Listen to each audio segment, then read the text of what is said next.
എല്ലാവരുടെയും വീട്ടിൽ എന്തായാലും മുട്ട ഇരിപ്പുണ്ടായിരിക്കുമല്ലോ അല്ലേ? ഒരു 3 എണ്ണം പുഴുങ്ങിയെടുത്തുകൊണ്ട് വരിക. എന്നിട്ട് ഇതുപോലെ വേണമെന്നില്ല കേട്ടോ. ഇഷ്ടമുള്ള പോലെ ഒന്ന് മുറിച്ചെടുത്തങ്ങ് മാറ്റി വെക്കാവേ.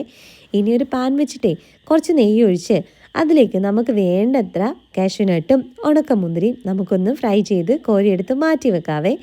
എന്നിട്ട് അതേ നെയ്യിലേക്ക് തന്നെ പട്ട, ഗ്രാമ്പു, ഏലക്ക, തക്കോലം, ബിരിയാണി ഇല എല്ലാം ഇട്ടിട്ടൊന്ന് വഴറ്റിയിട്ടേ അതിലേക്ക് കുതിർത്ത് വെച്ചിട്ടുള്ള കൈമാ റൈസാണ് ഞാൻ എടുത്തത്. ഏതായാലും കുഴപ്പമില്ല. അതിട്ടൊന്ന് വഴറ്റി അതിലെ വെള്ളം പോകുമ്പോൾ അതിലേക്ക് തിളച്ച വെള്ളം അരയിഞ്ച് ലെവൽ മേളിൽ നിൽക്കുന്ന രീതിയിൽ ഒഴിച്ച് ആവശ്യത്തിന് ഉപ്പും ചേർത്ത് അടച്ച് വെച്ച് ലോ ഫ്ലെയിമിൽ 10 മിനിറ്റ്. നമ്മുടെ ചോറ് റെഡി.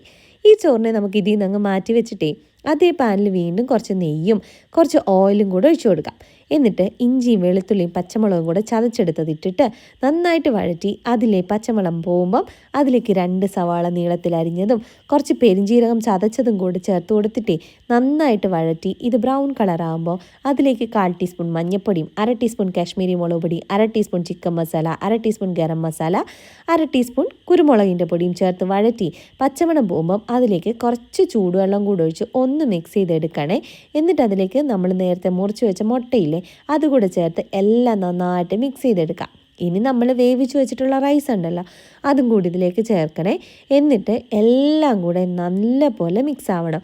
ഈ മസാലയൊക്കെ നമ്മുടെ റൈസിലേക്ക് പിടിക്കുന്ന വരെ നമുക്കൊന്ന് മിക്സ് ചെയ്തെടുക്കണേ. മുട്ടയുടെ മഞ്ഞയൊക്കെ നന്നായിട്ട് ഉടഞ്ഞ് ഇതിലേക്ക് അങ്ങ് പറ്റിക്കോളും കേട്ടോ. അതൊന്നും ഒരു കുഴപ്പമില്ല.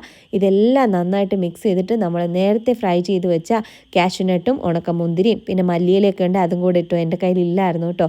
അതും കൂടിയിട്ട് അടച്ച് വെച്ച് വീണ്ടും ലോ ഫ്ലെയിമിൽ ഒരു 5 മിനിറ്റും കൂടെ വെച്ചേക്കണം. എന്നിട്ട് തുറക്കുമ്പോൾ ഒരു മണമുണ്ട്. എൻ്റെ സാറേ ഒന്നും പറയണ്ട. ഇത് റൈറ്റാണ് കേട്ടോ. അടിപൊളി ടേസ്റ്റാണേ. പിന്നെ ഇത് കഴിച്ചാൽ നമുക്ക് ചെറിയ രീതിക്ക് ഒരു ബിരിയാണി കഴിച്ച ഫീലൊക്കെ കിട്ടും കേട്ടോ. അപ്പോൾ നിങ്ങൾ എന്തായാലും ട്രൈ ചെയ്ത് നോക്കണം കേട്ടോ.